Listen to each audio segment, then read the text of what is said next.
వాళ్ళు తప్పు చేయనప్పుడు జీవోలతో పని లేదు. తప్పు చేసింది వాళ్ళు, రెక్టిఫై చేసుకోవాల్సింది వాళ్ళు. ఈరోజు మేము ఎంత నష్టపోతున్నామో మాకు అర్థమవుతుంది. మేము పడుతున్న బాధ, మా ఫ్యామిలీలు పడుతున్న బాధ. ఆఫీసర్లు కానీ రాజకీయ నాయకులు కానీ ఆ రోజు ఆతృతతో చేశారు ఈ పని.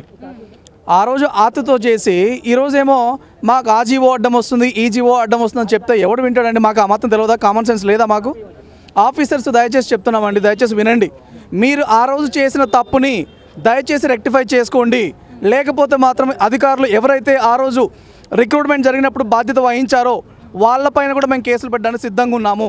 ఎందుకంటే ఈరోజు మీరు చైర్లో కూర్చున్నారు, మీకు అర్థం కావట్లేదు మా కడుపులో ఉన్న బాధ, మా కడుపులో పడుతున్న బాధ మీకు అర్థం కావట్లేదు. ఎందుకంటే మీరు చల్లగా కూర్చుంటున్నారు, ఏసీలో కూర్చుకొని పని చేసుకుంటున్నారు కదా, మీకు ఎందుకు తెలుస్తుందండి కడుపులో బాధ? 3,000 మంది ఈరోజు సఫర్ అవుతున్నారు, 3,000 కుటుంబాలు సఫర్ అవుతున్నాయి. మీరు ఎక్కడో ఆఫీసులో కూర్చొని ఈ జీవో ఉంది, ఆ జీవో ఉందంటే కుదరదండి. జీవోలు ఉన్న దేనికండి? మనుషులు అందరికీ, ఈ రాష్ట్రంలో ప్రజలందరికీ కూడా న్యాయం చేయడానికి జీవోలు కావాలి, అన్యాయం చేయడానికి జీవోలు అవసరం లేదండి. ఎందుకు జీవోలు అడ్డం వస్తాయి? ఇదేమో ప్రైవేట్ లిమిటెడ్ కంపెనీయా? కాదు కదా, గవర్నమెంట్ అండి. ఇది government. Larger interest of the పీపుల్కి న్యాయం చేయడానికి గవర్నమెంట్ ఉండాలి. జీవోలు మీరు అమెండ్మెంట్ చేయాలి. కానీ అధికారులు మీరు చేసినటువంటి తప్పు ఇది, దయచేసి రెక్టిఫై చేసుకోండి. ఇంకా చేసుకోకపోతే మేమైతే మాకు కాన్షియస్ ఉంది, ఎవరు తప్పు చేశారన్న కాన్షియస్ మాకుంది. గవర్నమెంట్ తప్పిదం చేసిందా, అధికారులు తప్పిదం చేశారా ఏంటి అన్న క్లారిటీ మాకైతే ఉందండి. దయచేసి మీరు చేసిన మిస్టేక్ని దయచేసి రెక్టిఫై చేసుకోండి. ఇన్ని కుటుంబాలు ఆదుకొని దయచేసి పుణ్యం కట్టుకోండి. లేకపోతే మాత్రము దానికి తగిన పర్యావసనాలు డెఫినెట్గా మీరు ఫేస్ చేస్తారు. గవర్నమెంట్ ఫేస్ చేస్తుంది, అధికారులు కూడా ఫేస్ చేస్తారు. అధికారుల పైన డెఫినెట్గా మేము చెప్తున్నామంటే కేసులు పెట్టడానికి సిద్ధంగా ఉన్నాం మేమైతే. ఎందుకంటే ఇప్పటికైనా మీరు సరి చేసుకోవాలి. ఇంకా ఏదో ఉంది కదా, మా చేతిలో అధికారం ఉంది కదా అని చెప్పి అధికారులు దయచేసి మీరు నిర్లక్ష్యపూరితంగా మీరు వ్యవహరించొద్దు. ఎందుకంటే ఇది మీరు చేసిన తప్పిదమే. ఆ రోజు సీఎం గారు అడిగినప్పుడు మీరు సరైన సమాధానం చెప్పి 4 రోజులు లేట్ అయినా పర్లేదండి చేద్దామని ఉంటే ఈ సమస్య ఈరోజు వచ్చేది కాదు. మేము 9 నెలల నుంచి రోడ్లో పెట్టుకొని తిరుగుతున్నాం, ఫ్యామిలీస్ వదులుకొని, పిల్లలు వదులుకొని, ఉద్యోగాలు వదులుకొని.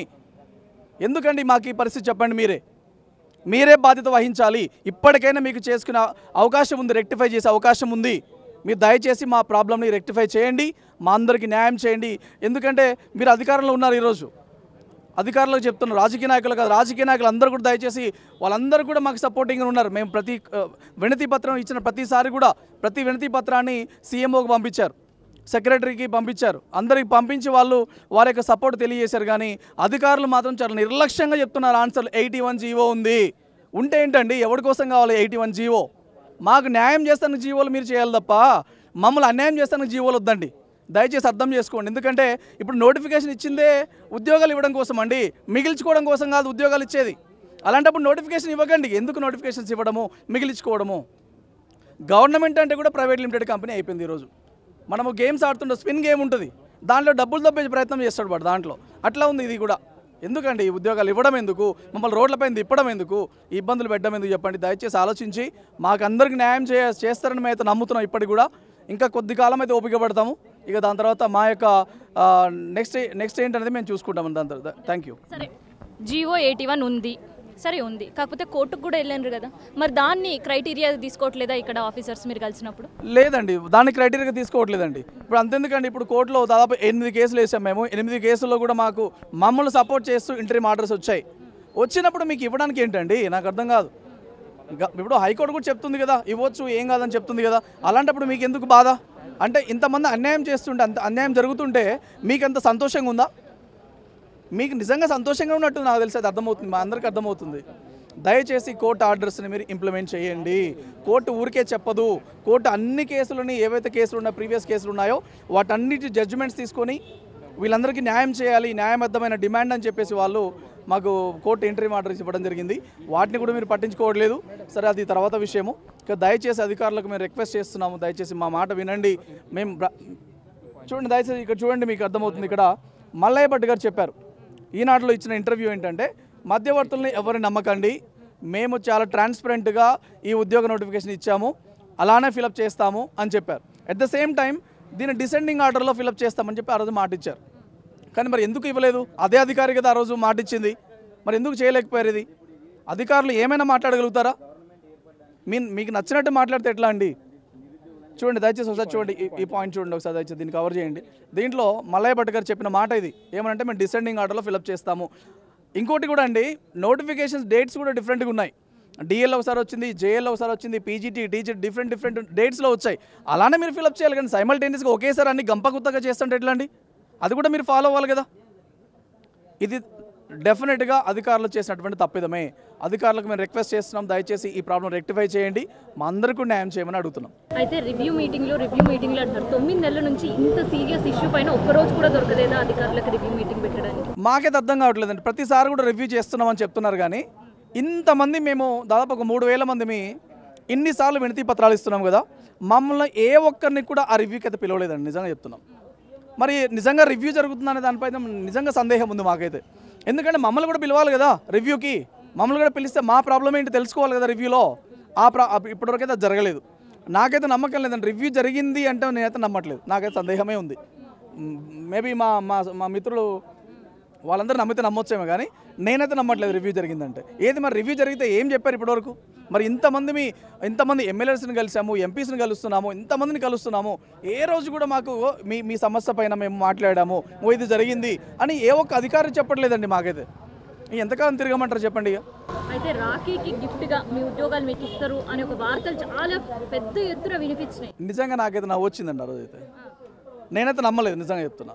ఎందుకంటే అధికారులు చూడండి, అసలు ఆ రోజు అయితే వచ్చాము మభ్యపెట్టి పంపించారు మమ్మల్ని, కానీ దాని తర్వాత ఎక్కడ కూడా ఏ టాక్ లేదు. మళ్ళీ నిజంగా దీనిపైన సీరియస్గా యాక్షన్ తీసుకుంటున్నట్టు కానీ, సీరియస్గా దీనిపైన వాళ్ళు రివ్యూస్ చేస్తున్నట్టు కానీ మాకైతే ఎక్కడ కూడా అనిపించలేదు. యాక్చువల్ ఆ రోజు నేను రాలేదు, ఎందుకంటే కొంతమందికి మాత్రమే ఆ రోజు ఎలో చేశారు లోపలికి పోవడానికి. ఇక్కడ కూడా రానివ్వలేదు వాస్తవానికి. నిజం ఒక 4-5 మెంబర్స్ మాత్రం వచ్చారు ఆ రోజు. మీరేమో అసలు సీరియస్గా సిచ్యువేషన్ లేదంటున్నారు. ఆ రోజు మాత్రం బయటకు వచ్చిన వాళ్ళు ప్రతి ఒక్కరిలో కూడా మాకు హామీ వచ్చింది, రాఖీ గిఫ్ట్గా మా ఉద్యోగాలు మాకు వచ్చేసినాయి అనే పరిస్థితి ఉంది. అసలు దాని తర్వాత ఎట్లాంటి రెస్పాండ్ అనేది ఉండేనా సిస్టంలో? లేదండి, నిజంగా అయితే లేదు. రాఖీ గిఫ్ట్ నిజంగా లేనట్టే. ఇస్తే మాత్రము డెఫినెట్గా చెప్తున్నామండి, ఇక దివాళీకి గిఫ్ట్ రావాల్సింది తప్ప దానికోసం ఎదురు చూస్తున్నాం.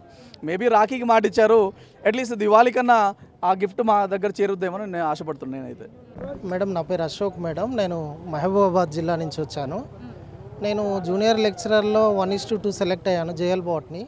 పీజీటీ బయోసైన్స్లో కూడా 1:2 సెలెక్ట్ అయ్యాను సార్. ప్రభుత్వం నోటిఫికేషన్ ఇచ్చినప్పుడు ఆ బోర్డు సెక్రటరీ గారు ఏం చెప్పారు అంటే, మేము డిసెండింగ్ ఆర్డర్ ఫాలో అవుతాం. మరి ఎందుకు మేము అడిగినాం సార్ అంటే, మాకు కామన్ పేపరే పెట్టారు మేడం. ఇప్పుడు నేను జేఎల్ రాశాను, బయోసైన్స్ పీజీటీ రాశాను. పీజీటీకి జేఎల్కి జిఎస్ జనరల్ స్టడీస్ పేపర్ సేమే ఉంది మేడం, మెథడ్ పేపర్ కూడా సేమే ఉంది. అంటే కామన్ ఎగ్జామ్ పెట్టారు కాబట్టి డిసెండింగ్ ఆర్డర్ ఫాలో అవుతాము, అవరోహణ క్రమం ఫాలో అవుతాము. అవరోహణ క్రమం ఫాలో అవుతాము అంటే ఏంటి అంటే, ముందు పై స్థాయి పోస్టు నింపుతాం కాబట్టి తర్వాత కింది స్థాయి పోస్టు నింపుకుంటూ వస్తాం. అట్లా 4 రకాల కేటగిరీలు ఉన్నాయి మేడం. ఎవరైతే పై స్థాయి పోస్టులో సెలెక్ట్ అయిన వ్యక్తి మిగతా 3 పోస్టులు వచ్చినా కూడా అతను ఓన్లీ పై స్థాయిదే తీసుకుంటాడు కాబట్టి మిగతా 3 కేటగిరీల పోస్టులు అతని తర్వాత ఉన్న అభ్యర్థికి తర్వాత. అయితే మేడం, ఇక్కడ జరిగింది ఏంటి అంటే, ముందుగా పీజీటీ రిజల్ట్ ఇచ్చారు మేడం. యాక్చువల్గా డిఎల్ రిజల్ట్ ఇవ్వాలి. ఎందుకు ఇవ్వలేదు అంటే, డిఎల్కి ఇంటర్వ్యూ ఉంటుంది, జేఎల్కి కూడా ఇంటర్వ్యూ ఉంటుంది, కాబట్టి రిజల్ట్స్ ఇవ్వడం లేట్ అయింది. సో ఇన్స్టెంట్గా రిజల్ట్ ఇవ్వగలిగేది ఏంటి అంటే ఓన్లీ పీజీటీనే మేడం. టీజీటీకి కూడా ఇన్స్టెంట్గా రిజల్ట్ ఇవ్వలేరు, ఎందుకంటే టెట్ వెయిటేజ్ చూడాలి కాబట్టి. సో ఇన్స్టెంట్గా ఉన్నది ఏంటిది, పీజీటీ ఇచ్చేశారు. సో అక్కడ ఆర్డర్ దెబ్బతినింది కాబట్టి. కష్టపడి చదివి రాస్తున్నారు కదా. అవును మేడం. సో ఇది ఇన్స్టెంట్ ఉప్మానా లేదంటే ఇన్స్టెంట్ మ్యాగీనా గవర్నమెంట్ ఇట్లాంటిది? అంటే వాళ్ళ దగ్గర రెడీగా ఏది ఉందో అది ఇచ్చేశారు మేడం. తొందరగా ఇవ్వాలనుకున్నారు. మరి ఎందుకు అనుకున్నారో, మరి ఎంపీ ఎలక్షన్స్ ఉండడం కారణమో ఇంకేదో మాకు తెలియదు మేడం. వాళ్ళు నోటిఫికేషన్ ఇచ్చినప్పుడే వాళ్ళు ప్రాపర్గా మెన్షన్ చేశారు చైర్మన్ మల్లయ్య భట్ గారు, మేము పై స్థాయి నుంచి నింపుకుంటూ వస్తాం కాబట్టి మీకు ఎలాంటి ఇబ్బంది ఉండదు, అందుకే మేము కామన్ పేపర్ పెడుతున్నాము అని చెప్పారు మేడం. మేము గవర్నమెంట్ అధికారులను నమ్ముతాం, కానీ ఏదో జీవోలు అవి ఇవి మాకు తెలియదుగా మేడం. అవి ఏదో సాగ్గా చూపెట్టి వీటిని డిలే చేసే ప్రయత్నము. నమ్ముతున్నాం మేడం, ఇప్పటికి కూడా నమ్ముతున్నాం. రాఖీ పండగకే మాకు గిఫ్ట్ ఇస్తా అన్నారు, ఇవ్వలేదు. కనీసం దివాళీకైనా గిఫ్ట్ ఇస్తారు అనుకుంటున్నాం. దివాళీకైనా మా జీవితాల్లో ప్రభుత్వం వెలుగులు నింపుతుందని మనస్ఫూర్తిగా నమ్ముతున్నాం మేడం. అంతకు మించి మేము ఏం చేయలేము కూడా. ఇదన్నమాట సిచ్యువేషన్. సో రాఖీకి చాలామంది వెళ్ళి అభ్యర్థులు కలిసినప్పుడు వాళ్ళ కుటుంబాలు రోడ్ల మీద నుంచి ఇంట్లకు చేరుతాయని చాలా ఆశలతో పోయారు, కానీ మళ్ళీ రోడ్డుపైకి రావాల్సిన పరిస్థితి ఉంది. సో ఇది సిచ్యువేషన్ గురుకుల ఆస్పిరెంట్స్కి సంబంధించి.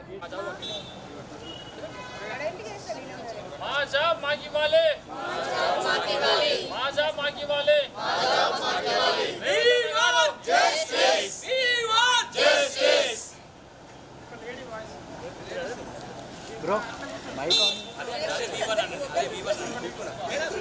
మేడం మీది కూడా కవర్ చేయండి madam please you also cover